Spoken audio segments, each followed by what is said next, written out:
Hello बच्चों, आप सभी का आपके अपने चैनल राम्स एकेडमी में स्वागत है। मैं राम सूरज सिंह आज से आप लोगों के लिए 12th मैथ चैप्टर वाइज शुरू कर रहा हूं। इसलिए आप सभी लोग कॉपी पेन लेके बैठिए और अपनी पढ़ाई को हमारे साथ बेहतर से और बेहतर बनाइए। चलिए हम लोग शुरू करते हैं 12th मैथ चैप्टर नंबर 1 संबंध एवं फलन। तो संबंध एवं फलन स्टार्ट करने से पहले हम लोग पहले संबंध के विषय में जाने कि संबंध नाम से ही हमें पता चला है कि इसमें कम से कम दो वस्तुओं का होना अनिवार्य होता है। तो संबंध का मतलब ये हो गया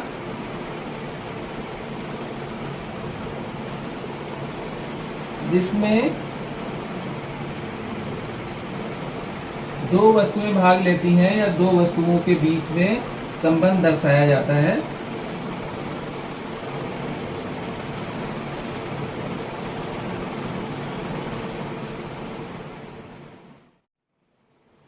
या हम कह सकते हैं कि संबंध दो वस्तुओं के बीच में होता है, जिसमें दो वस्तुएं संबंध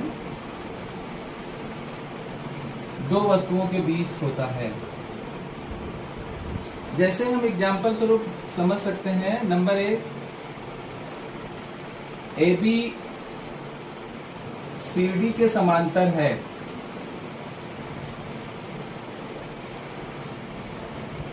तो यहाँ पर इन दोनों के बीच में एक संबंध दिख रहा है कि AB जो एक रेखा है वो CD के समांतर है। इन दोनों के बीच का जो संबंध है वो समांतर होने का संबंध है। दूसरा हम जैसे लिख सकते हैं कि राम मोहन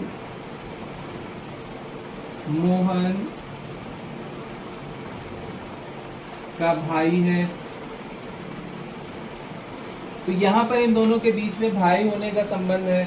तो 11वीं क्लास में आप लोगों ने सीखा था कार्तीय गुणन। तो ये संबंध जानने से पहले लोग कार्तीय गुणन जान लेते हैं।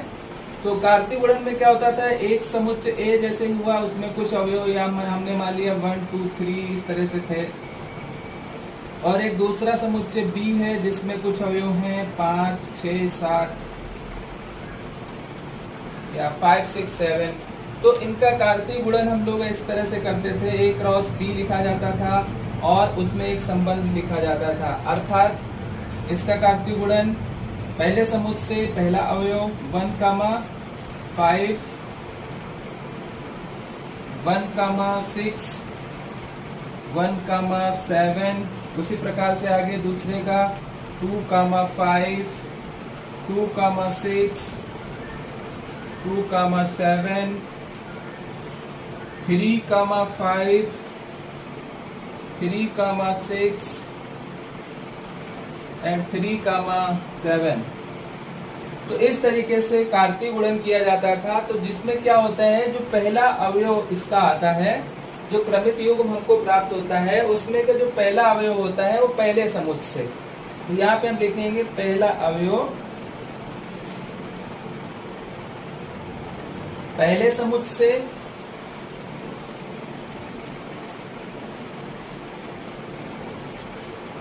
तथा दूसरा अवयव हर एक क्रमित युग्म में आप यही देखेंगे, जो पहला अवयव होगा वो पहले समुच्चय से यानी कि समुच्चय A से, और जो दूसरा अवयव होगा वो समुच्चय B से अर्थात दूसरे समुच्चय से। तो दूसरा अवयव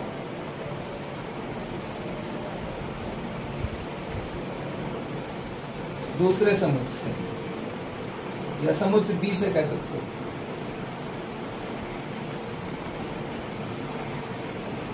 इस तरीके से कार्तीय गुणन होता था। लेकिन हम लोग अब यहाँ पर 12th क्लास में ये सीखने वाले हैं कि जिस प्रकार से 11वीं क्लास में एक समुच्चय A होता था जिसमें कुछ अवयव होते थे और दूसरा समुच्चय B होता था उसमें कुछ अवयव होते थे, तो इन दोनों के बीच में एक रिलेशन हम लोग बनाते थे कि क्रमित युग्म A, B जैसे इसमें बनाया गया है, एक अवयव A से लिया गया है, एक B से लिया गया है, जिससे पहला A से लिया जा रहा था, दूसरा B से लिया जा रहा था, और इन दोनों में एक रिलेशन होता था। और A जो होता था वो पहले समुच्चय अर्थात A से बिलोंग करता था, और दूसरा समुच्चय दूसरा अवयव जो B होता था वो बिलोंग टू B होता था। लेकिन हम लोग यहाँ 12th क्लास में अब कुछ नया सीखने वाले हैं। यहाँ पर क्या होता था, दो अलग अलग समुच्चय होते थे, उन दोनों में हमें संबंध निकालना होता था। लेकिन हम यहाँ पर जो 12th क्लास है वहां पर एक समुच्चय ए होगा, उसमें कुछ अवयव होंगे, लेकिन जो दूसरा समुच्चय होगा वो भी ए ही होगा। अर्थात ए के जो अवयव होंगे उनका उन्हीं में संबंध निकालने के लिए यहाँ पर प्रदर्शित किया जाएगा। अर्थात आर जो होगा, जो संबंध होगा वो ए कमा बी होगा। क्रमित युग्म उसी प्रकार से लिखा जाएगा, इन दोनों में एक संबंध हमको मिलेगा और जो ए होगा वो बिलोंग टू ए होगा। अर्थात जो अवयव यहाँ से ए लिया जाएगा वो ए से संबंधित होगा और जो बी होगा वो भी ए से ही संबंधित होगा। 11वीं क्लास में हमने क्या सीखा था, जो एक रिलेशन प्रदर्शित किया जा रहा था उसमें जो क्रमित युग्म होता था उसका पहला अवयव समुच्चय ए से लिया जाता था और दूसरा अवयव समुच्चय बी से लिया जाता था। लेकिन हम लोग अब यहाँ पे सीखने वाले हैं कि जो संबंध हमको यहाँ प्रदर्शित करना है उसमें का जो पहला अवयव है वो ए से लिया जा रहा है और दूसरा अवयव भी ए से लिया जा रहा है। ये हमें सीखना है यहाँ पे। तो ये संबंध के विषय में जानकारी लेने के बाद अब हम लोग देखेंगे कि संबंध कितने प्रकार का होता है जो आपके कोर्स में है। तो अब हम लोग चलते हैं संबंध के प्रकार के विषय में जानने।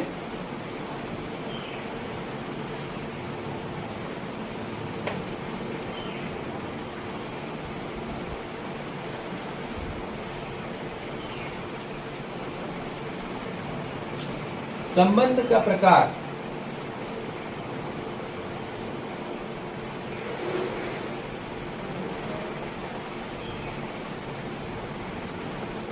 जिस प्रकार से 11वीं क्लास में आप लोगों ने समुच्चय के प्रकार के विषय में जानकारी ली थी, जिसमें आपने जाना था कि रिक्त समुच्चय, सर्वात्रिक समुच्चय, इस तरीके से, उसी प्रकार से यहाँ संबंध भी होता है। जो पहला है हमारा रिक्त संबंध। रिक्त संबंध, रिक्त संबंध का मतलब ऐसा संबंध जिसमें किसी से कोई संबंध ना हो। तो यहाँ पे हम लिखेंगे समुच्चय ए द्वारा परिभाषित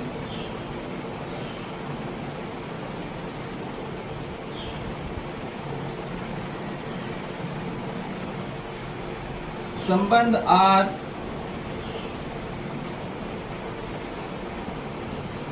रिक्त संबंध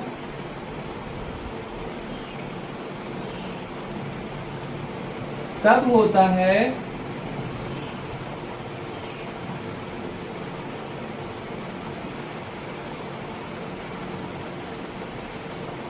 यदि समुच्चय ए का प्रत्येक अवयव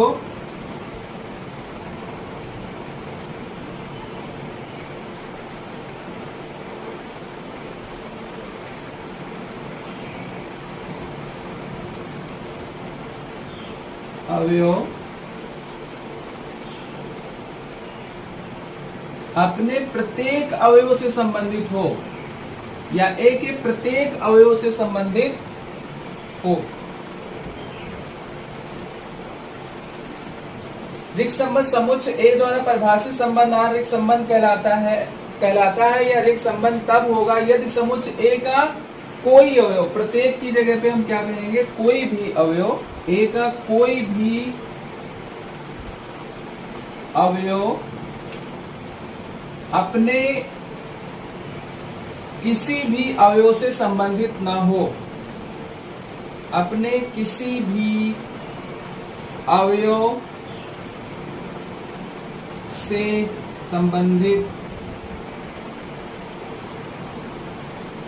ना हो। जैसे हमने यहाँ पर एक समुच्चय ए ले लिया, समुच्चय ए एक उदाहरण स्वरूप जिसके कुछ अवयव हैं, हमने यहाँ पे लिया 1 2 3 4, इस तरह से इसमें अवयव हैं और हमने एक यहाँ पे संबंध माना कि ए कॉमा बी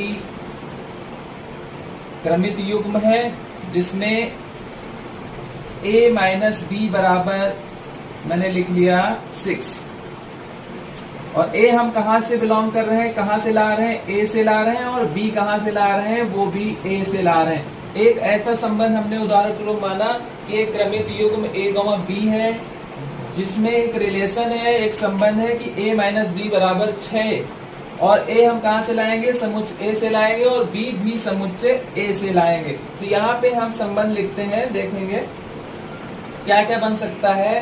देखो a के हम अवयव यहाँ पे लें, जैसे 1 2 3 4, कोई भी अवयव हम 2 लेते हैं, कि जैसे मान लो मैंने 1 लिया, तो 1 माइनस बी हम यहाँ पे क्या ले लें, या 2 ले लें, या 3 ले लें, 4 ले लें, या 1 ही ले लें, कि उनका डिफरेंस अर्थात उनका सब्ट्रैक्शन 6 आ जाए, या उनको अगर घटाएं तो 6 आ जाए। तो क्या कोई भी ऐसा अवयव है जिन दोनों को घटाने पे 6 आएगा? नहीं आ रहा है, अर्थात ये क्या है, रिक्त संबंध है। अर्थात यहाँ पर कोई भी ऐसा संबंध नहीं है कि जिसमें a माइनस बी बराबर 6 आ जाए। तो ऐसे संबंधों को हम रिक्त संबंध कहते हैं। तो ये पहला हो गया आपका रिक्त संबंध के समुच्चय a द्वारा परिभाषित संबंध और रिक्त संबंध कहलाता है। यह समुच्चय a का कोई भी अवयव अपने किसी भी अवयव से संबंधित ना हो, तो ऐसे संबंध को हम रिक्त संबंध कहते हैं और उसको हम फाई से निरूपित करते हैं। तो अब हम लोग दूसरा देखेंगे। ये हो गया पहला रिक्त संबंध, और अब दूसरा देखेंगे सर्वात्रिक संबंध। सर्वात्रिक संबंध दूसरा,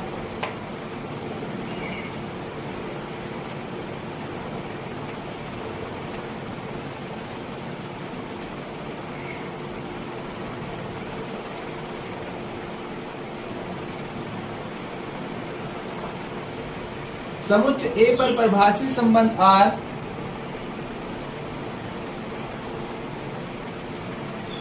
A पर परिभाषित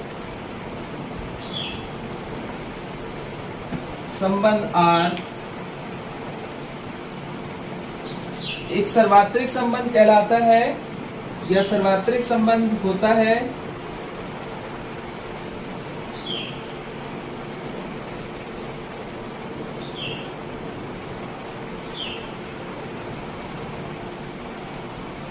यदि समुच्चय A का प्रत्येक अवयव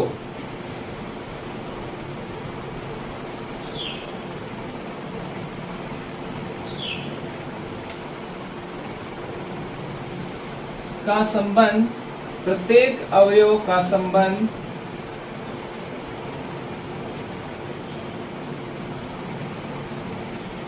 प्रत्येक अवयव का संबंध A के प्रत्येक अवयव से हो।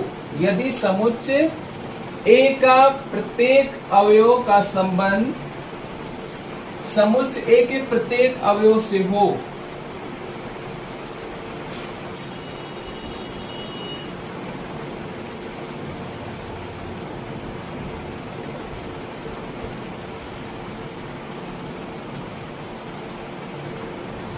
तो ऐसा संबंध सर्वात्रिक संबंध कहलाता है। मतलब समुच्चय A पर परिभाषित संबंध R सर्वात्रिक संबंध जब ही होगा जब प्रत्येक अवयव का उसके प्रत्येक अवयव से संबंध हो, तो ऐसे संबंध को हम सर्वात्रिक संबंध कहेंगे। एक उदाहरण से हम लोग समझ लेंगे। एक हमने उदाहरण यहाँ पे ले लिया, एक समुच्चय A लिया जिसमें कुछ अवयव उसी प्रकार से मैंने 1 2 3 4 ले लिए, 4 अवयव ले लिए, और इसमें एक हमने संबंध ऐसा माना जिसमें क्रमिक युग्म a, b है और b माइनस a बराबर हमने, चलो पूर्णांक मान लेते हैं, पूर्णांक है। मतलब b को a से अगर घटाएं तो एक पूर्णांक प्राप्त होता है, और b और a हम कहां से लाएंगे, a से लाएंगे। a बिलोंग टू a और b बिलोंग टू a। ये एक संबंध हमने माना, और इसको चेक करेंगे, देखेंगे कौन सा संबंध हमको प्राप्त हो रहा है। तो यहाँ इन्हीं अवयवों के माध्यम से हम यहाँ पर इसका रिलेशन संबंध निकालेंगे। तो b माइनस a क्या आएगा, अगर हमने यहाँ पर पहला अवयव a 1 लिया, तो 1 को 1 से अगर हम माइनस करें या 2 से माइनस करें, तो यहाँ पर दूसरा अवयव आप b कोई भी ले सकते हैं। चलो 1 ले लिया तो भी एक पूर्णांक हमको प्राप्त होगा, अर्थात 1 का 1 से हम माइनस करेंगे तो 0 होगा, 0 एक पूर्णांक होता है। तो इसी प्रकार से आगे अगर हमने 1, 2 लिया तो b minus a equal to पूर्णांक होना चाहिए, 2 माइनस 1 तो क्या आ जाएगा, 1 आ जाएगा, जो एक पूर्णांक होगा। इसी प्रकार से आगे आप ले सकते हैं 1, 2, 1, 3, 1, 4, तो ये रिलेशन इस तरह से निकलता चला जाएगा। 2, 2, 2, 3, 2, 4, 2, 1, इस तरीके से 3, इस तरह से आप निकलते चले जाएंगे। तो ये हर एक अवयव का हर एक से रिलेशन निकलता चला जाएगा। तो ऐसे संबंध को हम सर्वात्रिक संबंध कहेंगे। तो बात समझ में आ गई होगी। सर्वात्रिक संबंध मतलब जितने भी अवयव होंगे उन सभी का सभी से संबंध जब प्रदर्शित होगा तो उसे हम सर्वात्रिक संबंध कहेंगे। तो अब हम लोग तीसरे संबंध, ये हमारा दूसरा संबंध था। पहला हमने बताया कि रिक्त संबंध और दूसरा सर्वात्रिक संबंध, और अब तीसरा हम लोग देखेंगे स्वतुल्य संबंध।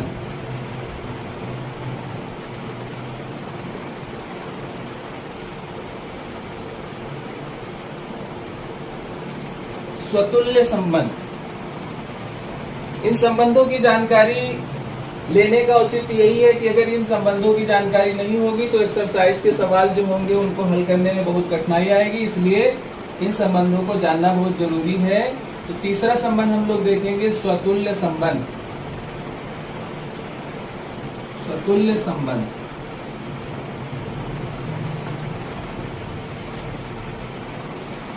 समुच्चय ए पर परिभाषित संबंध R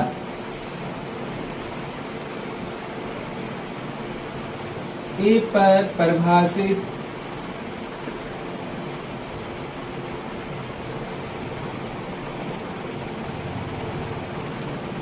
और स्वतुल्य संबंध कहलाता है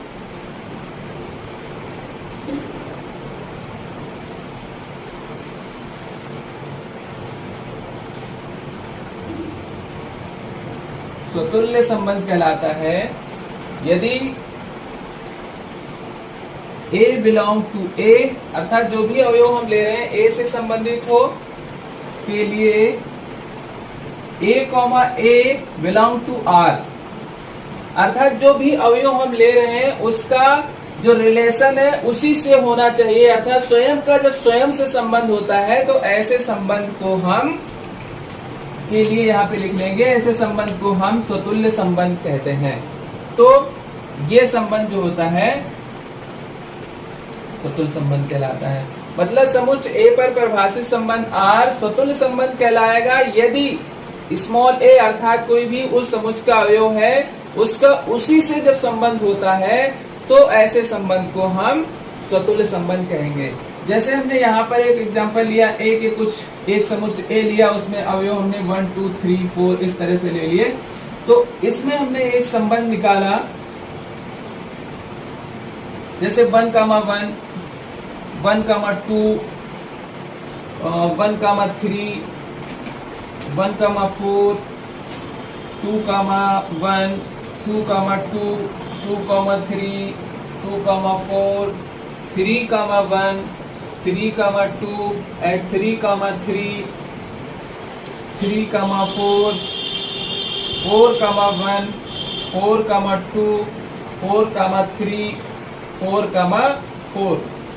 तो स्वतुल्यता के लिए क्या होना चाहिए, इसमें कितने अवयव हैं? 1, 2, 3, 4, 4 अवयव हैं, यानी कि हमें देखना है कि क्या 1 का 1 से संबंध है, 2 का 2 से संबंध है, 3 का 3 से संबंध है, 4 का 4 से संबंध है। अगर ऐसा है तो ये संबंध जो हमने लिखा है ये स्वतुल्य संबंध कहलाएगा। तो यहाँ पे देखो पहला है 1, 1 अर्थात 1 का 1 से इसमें संबंध हमको दिख रहा है, और 2 का 2 से भी दिख रहा है, 3 का 3 से भी दिख रहा है, और 4 का 4 से दिख रहा है। जितने भी अवयव होंगे जब तक सभी का स्वयं से संबंध नहीं होगा तब तक वो जो संबंध होगा वो स्वतुल्य नहीं होगा। तो ये एक संबंध स्वतुल्य संबंध है। यहाँ पे हम देख सकते हैं, अतः R यह संबंध R एक स्वतुल्य संबंध है।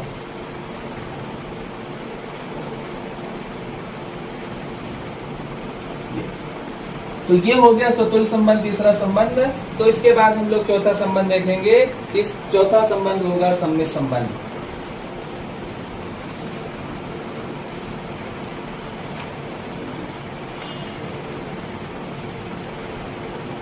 सममित संबंध, सममित संबंध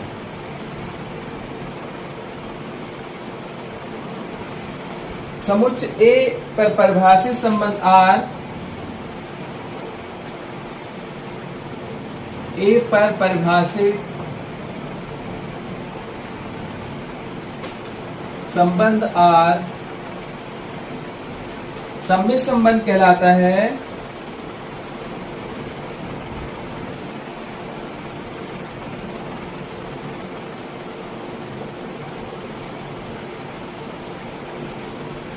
यदि A1, A2 belong to A, अर्थात एक क्रमित युग्म हम लेके आएंगे, इसमें एक अवयव A से होगा और दूसरा अवयव भी A से ही लिया जाएगा। तो A1, A2 belong to A होना चाहिए तथा A1, A2 belong to R होना चाहिए, यानी कि संबंध में A1, A2 होना चाहिए के लिए A2, A1 belong to R। मतलब समझे यहाँ पर कि A1 और A2 जो हम लेके आए वो समुच्च A से हो तथा A1 और A2 का जो संबंध हो वही A2 और A1 का भी संबंध हो। मतलब ये है यहाँ पर अगर पहले का दूसरे से जो संबंध है वही दूसरे का पहले से ही संबंध होना चाहिए, तभी वो संबंध कौन सा संबंध कहलाता है? सममित संबंध कहलाता है। के लिए A2, A1 belong to R है तो ये होना चाहिए, अर्थात सममित संबंध होना चाहिए। एक एग्जांपल से हम लोग और समझ लेंगे आसानी से। तो यहाँ पे बात समझ में आ गई होगी कि समुच्च A पर परिभाषित संबंध R एक सममित संबंध जब कहलाएगा जब A1 और A2 A से संबंधित हो तथा A1 और A2 में जो संबंध हो वही संबंध अगर A2 और A1 में होगा तो वो संबंध सममित संबंध कहलाएगा। तो एक हम यहाँ पर समुच्च A ले रहे हैं, उसमें कुछ अवयव 1, 2, 3, 4 तक हम ले लेते हैं। तो यहाँ पर हमने एक संबंध निकाला इनका R बराबर 1, 2, 1, 3, 2, 1, 2, 3 इस तरह से है। मान लो ये इतना संबंध है इसमें। तो सममित संबंध का मतलब क्या है कि अगर पहले का दूसरे से जो संबंध है वो है वही दूसरे का पहले से होना चाहिए। तो इस संबंध में हम देख रहे हैं सममितता की जांच के लिए क्या करेंगे, क्योंकि जैसे मैंने पहला ये अवयव ले लिया, क्रमित युग्म ले लिया, 1, 2 बिलोंग टू क्या है? R है तथा और क्या दिया हुआ है? 1, 2 बिलोंग टू A भी है। अर्थात 1 और 2 जो हम ये अवयव लिए हैं वो कहां से लिए हैं? A से लिए हैं तथा 1 और 2 का जो संबंध है वो R में है तथा 2, 1 बिलोंग टू R। यहाँ पे देखो पहले का दूसरे से संबंध है और दूसरे का पहले से भी संबंध है, तो ऐसे संबंध को हम क्या कहेंगे? सममित संबंध कहेंगे। तो ये सममित संबंध हो गया। इसके बाद हम लोग इसके बाद वाला संबंध देखेंगे संक्रामक संबंध। ये हमारा हो गया चौथा संबंध। पहला रिक्त संबंध था, दूसरा सर्वात्रिक संबंध था, स्वतुल्य संबंध था और ये चौथा सममित संबंध हो गया। और इसके बाद हम लोग देखेंगे संक्रामक संबंध।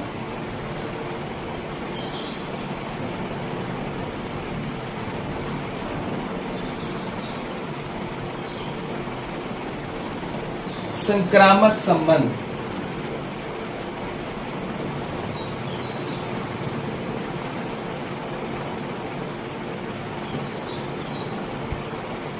संक्रामक संबंध में क्या होता है? समुच्च A पर परिभाषित संबंध R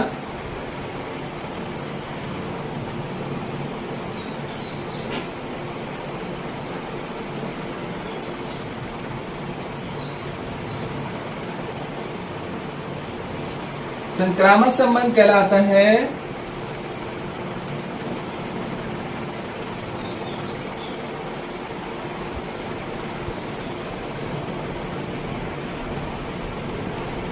यदि अभी हमने सममित संबंध बताया कि A1, A2 belong to A होना चाहिए और A1 का A2 से जो संबंध होना चाहिए वही A2 का A1 से होना चाहिए। यहाँ पर थोड़ा अलग है। A1, A2, A3 अर्थात 3 अवयव लिए जा रहे हैं और वो सभी संबंधित कहां से हो? A से हो, अर्थात A से लिए जा रहे हो।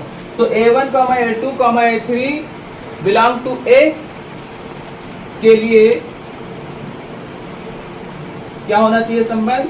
A1, A2 A1, A2 belong to R होना चाहिए तथा A2, A3 belong to R होना चाहिए।